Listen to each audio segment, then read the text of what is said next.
The ground split beneath his feet, buildings cracked like paper, and screams filled the streets, but all Michael could think about was saving that little boy trapped under the rubble. Michael Turner, a 36-year-old single father, had faced many storms in life, but none like this one.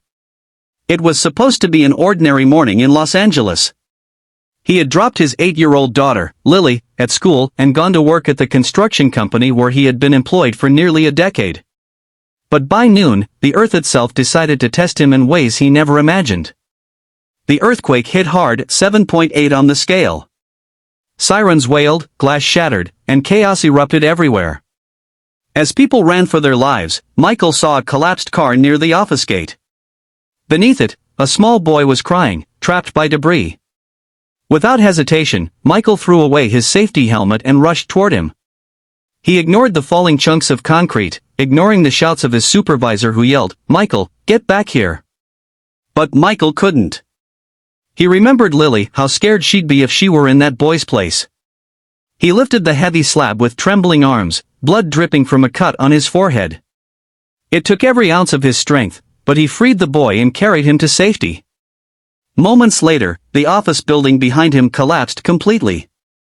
The shockwave threw Michael to the ground. His vision blurred, and when he woke up, he was lying on a stretcher, surrounded by paramedics. The boy's mother, her clothes covered in dust, was kneeling beside him, crying with gratitude. "You saved my son," she said, gripping his hand.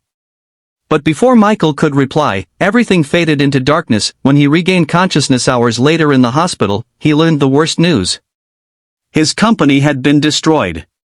The owner had decided to cut staff to survive the economic fallout, and Michael, who didn't show up after the quake, was among those fired. That night, Michael sat on the edge of his bed, holding Lily close.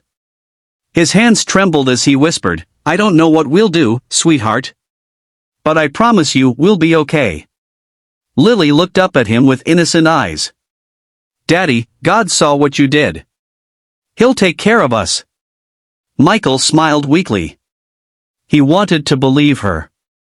He wanted to believe that good deeds still meant something in a world that often rewarded power over kindness. The next day, he returned home after visiting what was left of his office, just piles of dust and steel. His phone was dead, his wallet empty, and his heart heavy. But just as he turned onto his street, something made him stop. His small, worn-down house was surrounded by 10 gleaming Ferraris. Red, black, white all lined neatly in front of his gate. Neighbors gathered, whispering and pointing. Michael froze, thinking it must be some mistake. Ben adored her. He'd sit beside her, covered in paint, saying, "Miss Lily, when I grow up, I'll make enough money so you never have to sell your art again." For the first time in years, Lily laughed without pain. But the journey wasn't easy.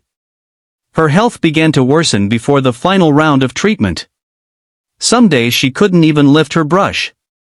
Ethan stayed by her side through it all, driving her to appointments, making sure she ate, and sometimes just sitting in silence as she sketched with trembling hands.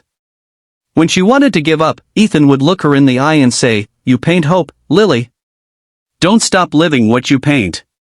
And she didn't. Months later, after her last chemo session, the doctors gave her the news: her cancer was in remission. She was weak, but alive. Alive because someone had cared enough to do the unthinkable. She threw herself into her art, creating a special painting, a man holding a child's hand, walking toward a sunrise. She titled it "The Stranger Who Gave Me Tomorrow." On the day of her first art exhibition, she stood beside that painting as tears filled her eyes. The crowd applauded as Ethan and Ben walked in, both dressed neatly. "This is your work?" a gallery owner asked. Lily smiled proudly. "It's more than my work. It's my story."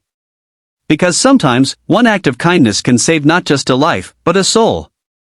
Ethan walked up, his eyes glistening. "I didn't just help you, Lily. You helped me remember what hope feels like." Years later, Lily became a successful painter, her art spreading messages of love and resilience around the world. She continued to fund treatment for young cancer patients, each donation signed anonymously, from a girl who was once helped by a stranger. And every weekend, she still visited Ethan and Ben, her little found family who reminded her that the world, despite its pain, still had good people.